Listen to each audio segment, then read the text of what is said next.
로마서 6장 1절에서 11절 말씀입니다. 그런즉 우리가 무슨 말을 하리요? 은혜를 더하게 하려고 죄에 거하겠느냐? 그럴 수 없느니라. 죄에 대하여 죽은 우리가 어찌 그 가운데 더 살리요? 무릇 그리스도 예수와 합하여 침례를 받은 우리는 그의 죽으심과 합하여 침례를 받은 줄을 알지 못하느냐? 그러므로 우리가 그의 죽으심과 합하여 침례를 받음으로 그와 함께 장사되었나니 이는 아버지의 영광으로 말미암아 그리스도를 죽은 자 가운데서 살리심과 같이 우리도 또한 새 생명 가운데서 행하게 하려 함이라. 만일 우리가 그의 죽으심과 같은 모양으로 연합한 자가 되었으면 또한 그의 부활과 같은 모양으로 연합한 자도 되리라. 우리가 알거니와 우리의 옛사람이 예수와 함께 십자가에 못 박힌 것은 죄의 몸이 죽어 다시는 우리가 죄에게 종노릇 하지 아니하려 함이니 이는 죽은 자가 죄에서 벗어나 의롭다 하심을 얻었음이라. 만일 우리가 그리스도와 함께 죽었으면 또한 그와 함께 살 줄을 믿노니 이는 그리스도께서 죽은 자 가운데서 살아나셨음에 다시 죽지 아니하시고 사망이 다시 그를 주장하지 못할 줄을 알미로라. 그가 죽으심은 죄에 대하여 단번에 죽으심이요 그가 살아계심은 하나님께 대하여 살아계심이니 같이요. 이와 같이 너희도 너희 자신을 죄에 대하여는 죽은 자요 그리스도 예수 안에서 하나님께 대하여는 살아있는 자로 여길지어다. 아멘. 착석하시겠습니다. 프랑스에 한 여자가 있었습니다. 그분이 이제 오늘날 보면은 애완동물을 많이 키우지 않습니까? 예를 들어서 강아지도 키우기도 하고 고양이도 키우기도 하고 또 어떤 집에 보니까 파충류를 키우는 집도 있어요. 어쨌든 여러 가지를 키우는데 이 부인은 돼지를 키우는 것입니다. 돼지를 너무 사랑해가지고 식탁에 같이 앉아서 밥도 먹고 또 목욕도 같이 하고 침실에서 같이 자기도 하고 그런데 너무 사랑하니까 그 엄청 비싼 향수라고 이야기합니다. 연예인들이나 뿌리는 향수라고 하는데 스와르드 파리 향수를 돼지에게 뿌려주는 것입니다. 그런데 이제 어느 날 이 부인이 출장을 가게 되었어요. 그래서 출장 가기 전에 이제 목욕물도 좀 따뜻하게 데펴놓고 또 식탁에 맛있는 것도 놓아두고 또 침실에 침구슬리도 깨끗이 바꿔두고 그리고 이 스와르드 파리를 아주 듬뿍 뿌려주고 그래서 이제 그 돼지한테 돼지 이름이 제가 정했는데 국밥입니다. 국밥아 내가 잘 갔다 올게. 재밌게 놀고 있어라. 그렇게 하고 갔습니다. 그리고 며칠 출장을 마치고 이제 왔습니다. 그래서 국밥아 엄마 왔다. 돼지 엄마 왔다 하면서 왔는데 안 보이는 거예요. 침실에 가도 안 보이고 또 그 주방에도 안 보이고 거실에도 안 보이고 정원에 나가보니까 정원에도 보이지 않는 거예요. 돼지에 국밥이지. 국밥아 국밥 어디 갔냐. 보니까 하수구에서 엄청 행복하게 그렇게 놀고 있는 거예요. 국밥아 빨리 나와 빨리 나와 거기 더러워. 그럼에도 불구하고 걔는 얼마나 행복한 표정을 하고 있는지 모릅니다. 여러분 우리가 어떻게 생각하면은 그리스도인들이 구원받고 나서 옛날에 그 즐거웠던 쾌락적인 것들 옛날에 그 잠시 그 혀끝의 그 쾌감 그것들을 잊지 못하고 다시 돌아가고 싶어하는 그런 마음들은 있지는 않는지 성품이 그러니까요. 그래서 오늘 본문의 말씀을 통해서 구원받은 사람들은 어떻게 살아야 될지 좀 보려고 합니다. 그래서 오늘 본문의 말씀을 가지고 구원받은 사람은 어떻게 살아야 될지 그리스도와 함께라는 제목으로 말씀을 나누려고 합니다. 첫 번째로는 그리스도와 함께 사는 것입니다. 그리스도와 함께 사는 것이 온전한 믿음이라고 할 수가 있을 것입니다. 오늘 바울 사도는 그리스도인은 어떻게 살아야 될 것인가를 이야기하면서 침례라는 도구를 이용합니다.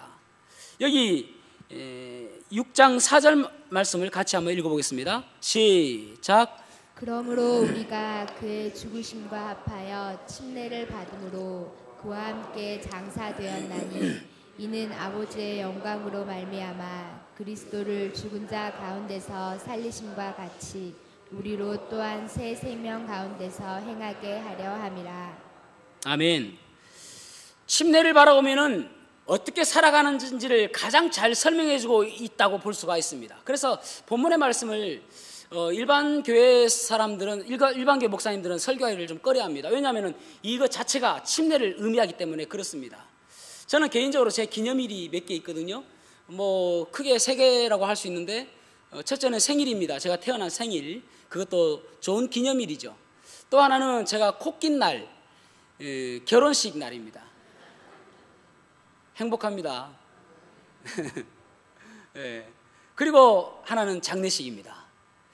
저는 개인적으로 예측해 보건대 2056년이 제 장례식일 것 같습니다. 제가 주님께 기도하기를, 주님, 제가 100세를 산다는 것은 욕심이고 90까지만 살겠습니다. 그래서 2056년입니다. 여기 계신 모든 분들이 그때 오셔서 축하해 주시기 바랍니다. 아시겠죠? 예. 예. 그런데 침례를 바라보면은 이 3가지 그 기념일이 다 포함되어 있습니다. 그래서 오늘 또 우리가 침례식이 있는데, 침례에서 가장 중요한 것은 무엇이냐면은, 어떻게 생각하면 우리의 삶 속에서 가장 중요한 것은 생일이라고 하는데, 침례식에서는 가장 중요한 것이 무엇이냐면은 죽는다라는 것입니다. 그리스도와 함께 연합된 자로서 그리스도와 함께 죽었다, 그런 말이죠. 그런데 왜 우리 성경에는 세례라고 번역되어 있을까요? 성경을 원어로 보면은 그 침례라는 뜻을 단어적인 사전적인 의미로 본다면은, 침례는 헬라어로는 밥티스마라고 되어 있습니다. 또 동사로는 밥티조라고 되어 있습니다. 그래서 밥티스마, 밥티조를 영어로는 베프티스트라고 번역되어 있습니다. 그래서 이제 밥티스마 또 밥티조, 이 밥티조의 동사형은 무엇이냐면은, 무슨 뜻이냐면은 물에 잠기다, 익사하다, 그런 의미를 가지고 있습니다. 세례는 물을 뿌리다, 그런 의미를 가지고 있죠. 그래서 이제 단어적인 뜻을 바라본다면은 물에 잠길 때에, 오늘 침례를 보시면은요, 처음 보시는 분도 계실 텐데 머리카락 하나까지 물에 쑥 들어갑니다. 조금이라도 튀어나오면 안 돼요. 다 죽어야 되니까. 그래서 그리스도와 함께 온전히 죽는 것을 침례라는 그림을 통해서 알 수가 있습니다. 그렇다면은 우리가 왜 세례로 되어 있냐면은, 예전에 100여 년 전에 선교사님들이 오셔서 이 침례 베프티스트라는 단어를 세례로 번역했기 때문에 그렇습니다. 그렇다면은 베프티스트가 세례냐? 미국에 있는 교회들이요, 일반 교회들은 뭐 크리스탈 처치, 뭐 수정교회 이렇게 하지만은 반드시 침례교회는 베프티스트 처치라고 이야기합니다. 예를 들어서 그레이스 베프티스트 처치 하면은 그냥 예를 들어서 은혜 장로교회다, 은혜 세례교회다, 그렇게 이야기하잖아요. 반드시 은혜 침례교회라고 이야기합니다. 그러니까 베프티스트라는 말을 세례로 번역하지는 절대 않는다는 것이죠. 그러니까 베프티스트라는 말 자체가 침례를 의미한다고 볼 수가 있는 것입니다.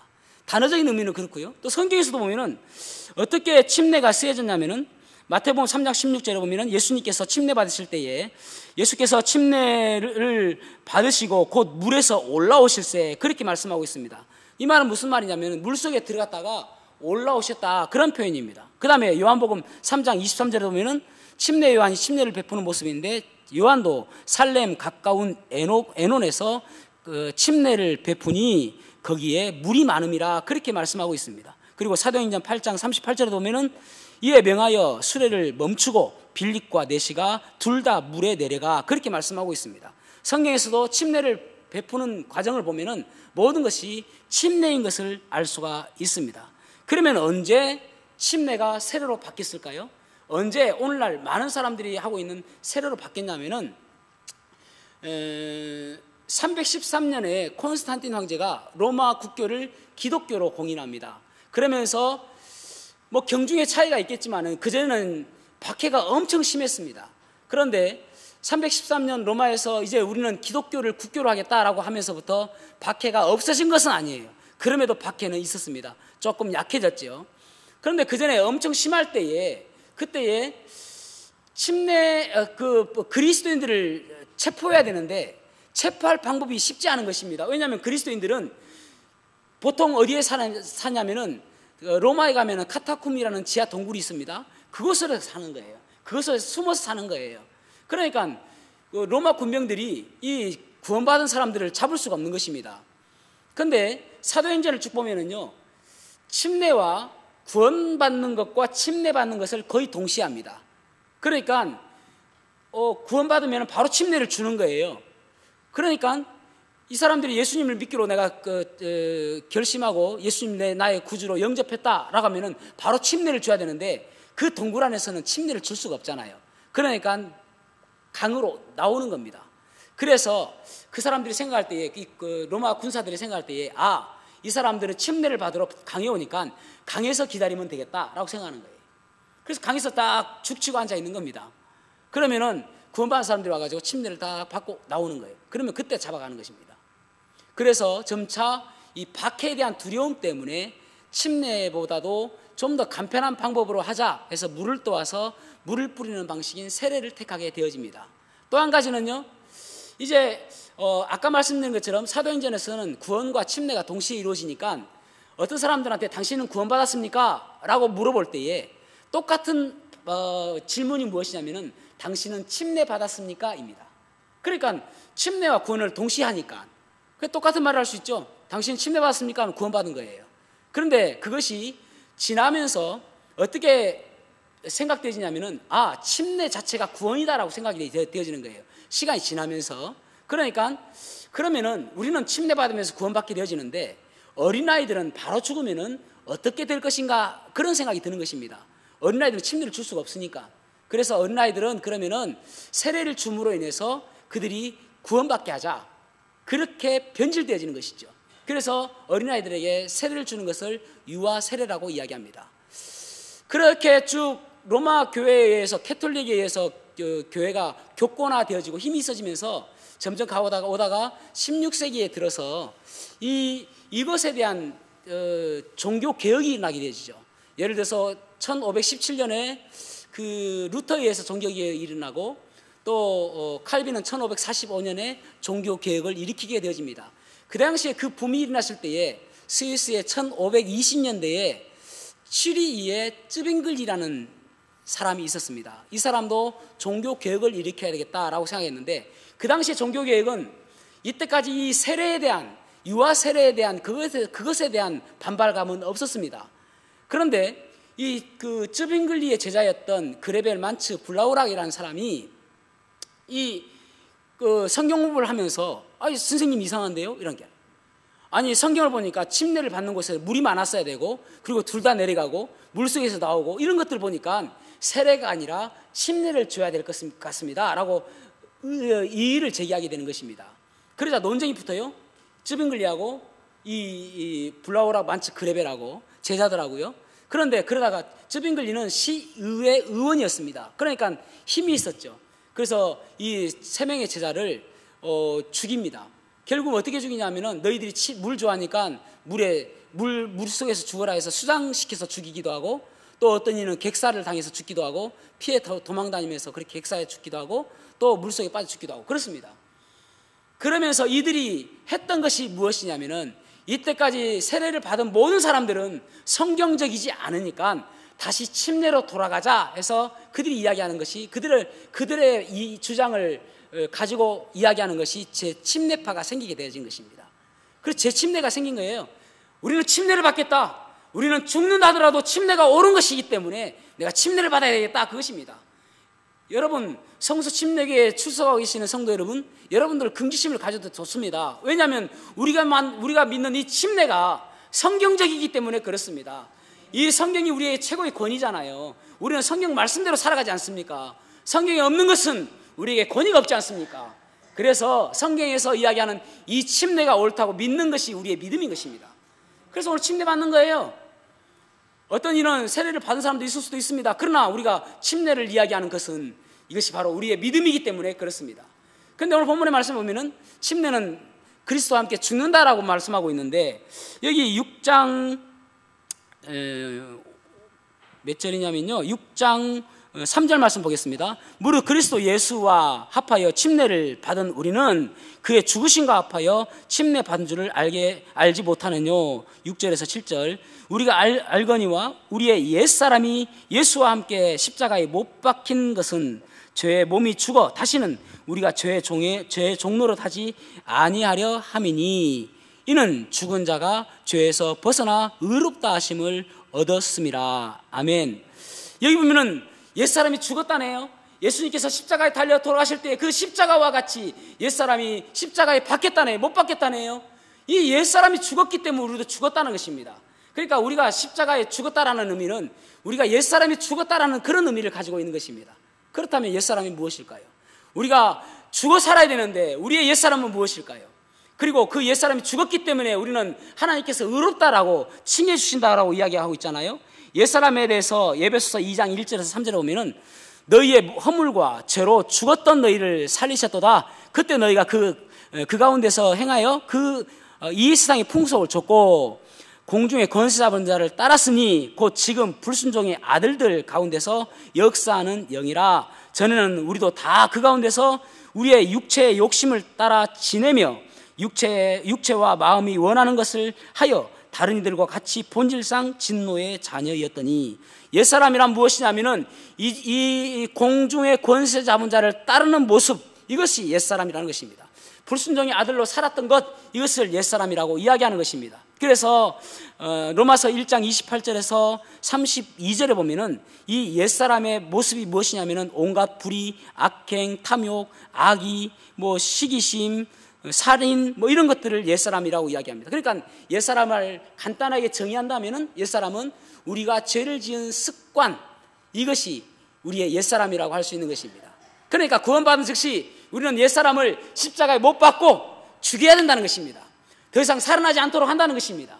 그것이 십자가에 십자가와 함께 죽는다는 것을 의미하는 것입니다. 침례는 그거예요. 그래서 그 옛사람을 십자가에 못 박았을 때에 너는 이제 의롭다라고 이야기해 주시는 칭의가 되어지게 되는 것입니다. 여러분, 사단은 계속 우리의 옛사람을 공격합니다. 저에게도 날마다 옛사람이 공격합니다. 너 들통만 나지 않았지, 얼마나 너 부끄러운 부분이 많으냐, 저에게 자꾸 이야기해요. 그리고 너 예전에 많은 죄를 지었잖아 라고 이야기해요. 과거에 수없이 많은 죄를 지었으면서 너 그렇게 설교할 수 있어? 라고 이야기를 자꾸 해온단 말이에요. 이상해요. 사단은 우리는 거짓의 아비라고 생각하지 않습니까? 근데 진짜 참말만 해요.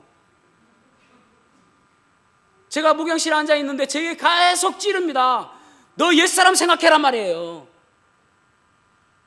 그러면 제가 예배 전에 딱 앉아 있는데 자꾸 제 옛사람을 찔러요. 그래서 제가 집사장이신 우리 장지호 집사님께 전화를 해요. 집사님, 제가 오늘 설교를 못 하겠는데요. 아니, 왜요? 어디 아프세요? 아니, 사단이 하지 말라는데요. 옛사람이 자꾸 찔러가지고요. 그게 말이나 됩니까? 저는 옛사람을 자꾸 찌르면서 너 그래서는 되겠느냐? 네가 그런 사람이냐? 너 옛날에 너의 모습을 생각해봐라고 이야기할 때에 저는 하나님 말씀으로 그 공격에 대해서 응수할 수가 있어요. 로마서 8장 1절과 2절 말씀 보세요. 로마서 8장 1절에서 2절에 보면은 그러므로 이제 그리스도 예수 안에 있는 자에게는 결코 정죄함이 없나니, 그리스도 예수 안에 있는 자에게는 결코 정죄함이 없다라고 말씀하고 있어요. 내가 잘해서가 아니라, 내가 무엇 잘나서가 아니라, 나는 그리스도 예수 안에 있기 때문에 결코 정죄함이 없고, 그 근거를 2절에서 말해요. 이는 그리스도 예수 안에 있는 생명의 성령의 법이 죄와 사망의 법에서 너를 해방하였음이라. 6절 말씀 보세요. 우리가 알거니와 우리의 옛사람이 예수와 함께 십자가에 못 박힌 것은 죄의 몸이 죽어 다시는 우리가 죄에게 종노릇하지 아니하려 함이니. 아멘. 우리가 종노릇하지 않기 위해서, 사단의 종노릇하지 않게 하기 위해서 예수님께서 십자가에 달려 돌아가셨다는 거예요. 그럼에도 불구하고 비참한 것은 오늘 많은 그리스도인들이 이 사단의 그 공격, 얼마 전에 북한에서 최신 또 신형 미사일을 개발한 것 같다라는 그런 뉴스가 떴어요. 여러분, 우리가 북한에서 예를 들어서 스커드 미사일을 딱 쏘옵니다. 그러면 우리가 미사일 으악 이러지 않잖아요. 왜냐하면 우리는 그 스커드 미사일을 쏘면 우리나라에서 딱 보고 있다가 주시하고 있다가 패트리어트 미사일을 딱 쏘아가지고 공중에서 폭파시키거든요. 여기에 대한 믿음이 있잖아요. 그래서 스커드 미사일을 쏘든 무엇을 쏘든 별로 걱정하지 않는 거예요. 근데 오늘 많은 그리스도인들이 사단이 자꾸 공격하니까 아이고 내가 그렇구나, 아이고 이렇게 힘들어 내 삶이 너 무엇을 잘못했기 때문이야. 그래서 이 스커드 미사일 딱 보라면서 으악 쓰러져 있는 거예요. 그리고 한 2주 지나면 이제 아이고 그래도 내가 교회 가봐야지 일어서요. 그러면 사단이 어디 또 일어나려고 또 스커드 미사일 빡 쏩니다. 으악 똑같은 일을 반복한단 말이에요. 왜 그렇습니까? 결코 그리스도 안에 있는 자에는 결코 정잠이 없다는, 우리가 그리스도의 사랑 때문에 넉넉히 이긴다는 이 확신이 부족하기 때문에 그래요. 아니 저라고 해서 그런, 여러분 어떻게 생각하면 여러분보다 제가 더 많은 그 유혹이 있지 않겠습니까? 저에게 더 많은 공격이 있지 않겠습니까? 만약에 그 공격 때문에 제가 힘들어간다면은 여러분들 얼마나 불안하겠습니까? 여러분들 교회 와가지고 저부터 찾을 거예요. 오늘 목사님 오셨어? 아이고 오늘도 사단이 또 우리 목사님 보고 하지 말라 하는가 보네. 아이고 안 오셨어. 오늘 목사님 오셨어? 아이고 우리 목사님 오셨네. 오늘은 사단이 쉬는가 보네. 아이고 다행이다. 매 주마다 저부터 볼 거 아니에요. 목사님 오셨어? 안 오셨어? 목사님 오셨어? 얼마나 불안합니까? 그런데 저는 이 옛사람을 십자가에 못 박고 그것을 통해서 주님께서 나를 의롭다 하여 주신 것을 믿기 때문에, 그리스도 안에서는 결코 정죄함이 없기 때문에, 죄와 사망의 법에서 나를 해방시켜 주셨기 때문에, 그렇기 때문에 저에게는 담대할 수가 있는 것입니다. 여러분 우리는 우리의 옛사람은 다 십자가에 못 박아서 주님께서 다시 또 기억도 안 하십니다. 그래서 나는 그리스도와 함께 십자가에 못 박힌 옛사람을 바라보고 그리고 담대하게 살아갈 수가 있는 것입니다. 그 옛사람을 바라보고 오늘 침례식을 바라보면 이제 옛사람 죽었구나, 이것을 사람들에게 이제 간증하는 거예요. 나는 예전에 내 모습을 다 죽이고 오늘 나의 장례식입니다 라고 하는 거예요. 그래서 이 침례식이 우리에게 뜻깊은 것입니다. 그 다음에 두 번째로는 어떻게 살아갈 것인가를 말씀하고 있는데, 여기 보면은 그리스도와 함께 사는 것입니다. 6장 5절 말씀을 같이 한번 읽어볼까요? 시작. 만일 우리가 그의 죽으심과 같은 모양으로 연합한 자가 되었으면 또한 그의 부활과 같은 모양으로 연합한 자도 되리라. 아멘. 부활과 같은 모양으로 우리가 연합한 자도 그렇게 될 것이다, 그렇게 말씀하고 있습니다. 여기에서 부활이라는 것은 두 가지 의미를 가지고 있습니다. 하나는 현재적인 부활과 하나는 미래적인 부활입니다. 그러니까 부활은 두 가지의 의미가 있다는 것이죠. 현재적인 부활은 영적인 부활이고 미래적인 부활은 육체적인 부활입니다. 그러니까 현재적인 부활과 미래적인 부활을 나눠서 이야기를 하자면은, 현재적인 부활은 이제 우리가 옛사람은 죽었어요. 그래서 그리스도와 함께 죽었습니다. 그리고 나서 다시 새롭게 태어나는데 그것이 바로 현재적인 부활입니다.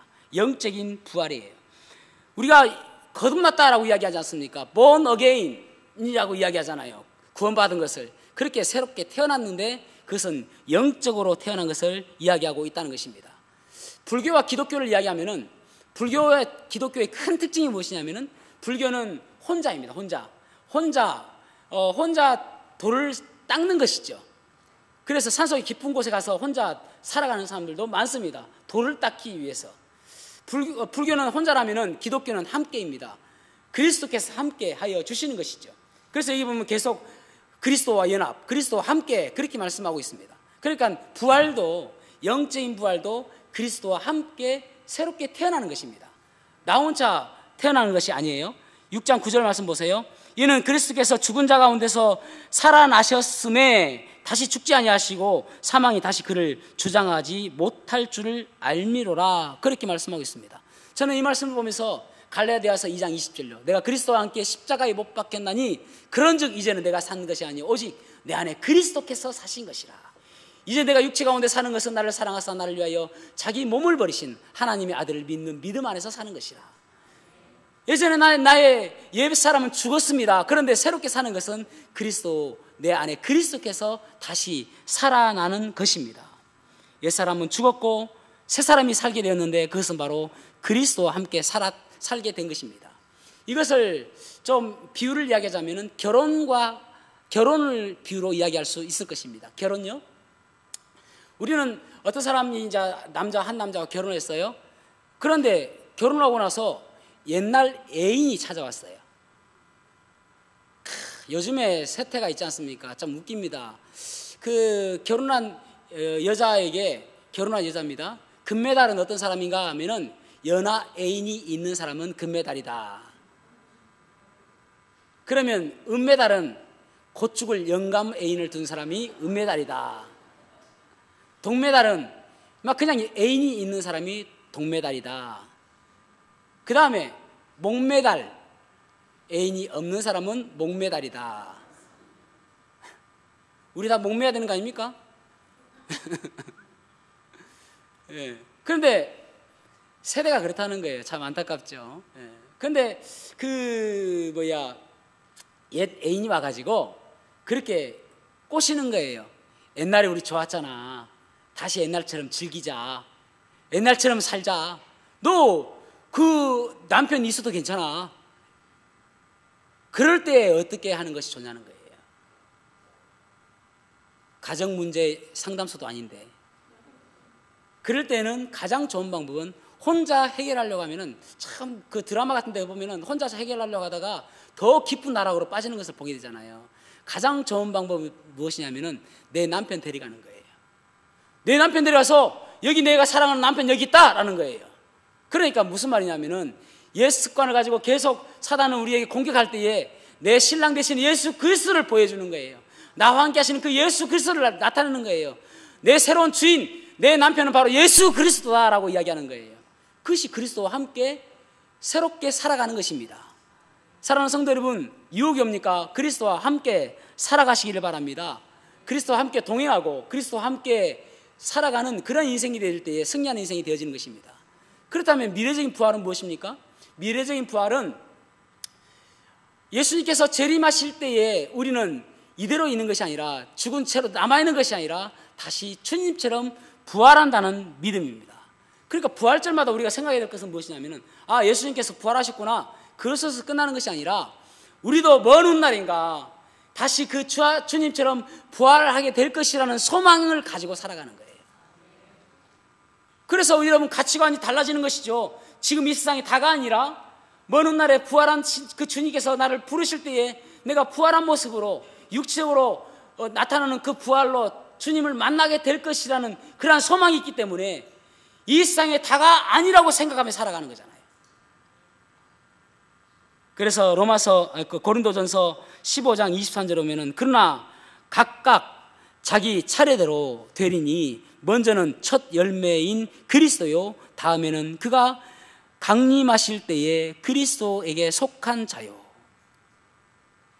하나님의 나팔 소리 천지 진동할 때에 예수 영광 중에 구름 타시고 천사들을 세계 만국 모든 곳에 보내어 구원받은 성도들을 모으리. 나팔 불 때 나의 이름, 나팔 불 때 나의 이름, 나팔 불 때 나의 이름, 부를 때에 잔치 참여하겠네.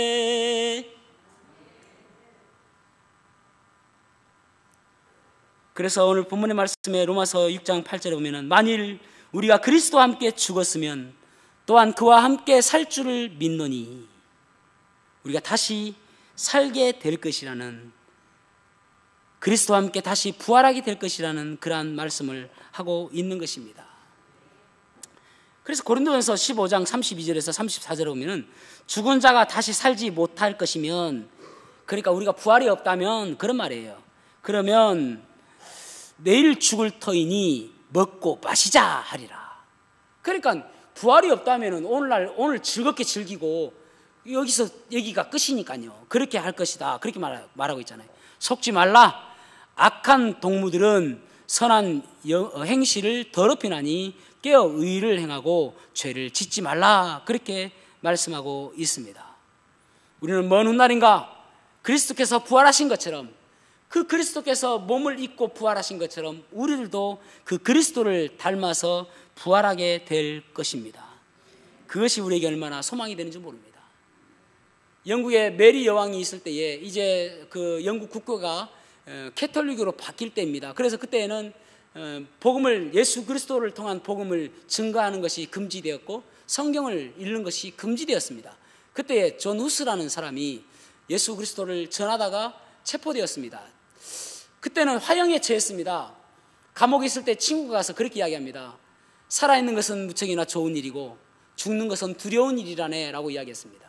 그래서 어떻게 하든 살아라 라는 그런 의미로 이야기를 하게 되어졌습니다. 그때 존 후스가 이야기하기를, 살아있는 것도 좋은 일이고 또 죽는 것도 두려운 일이지만은 내 생에 죽는 것은, 이후 삶에서 죽는 것은 더 두려운 일이고 내 생에 생명을 얻는 것은 더 즐거운 일이라네. 그렇게 이야기하며 결국은 화형에 처해지게 되었습니다. 여러분, 우리는 지금의 세상이 다가 아님을 기억하고 살아야 됩니다.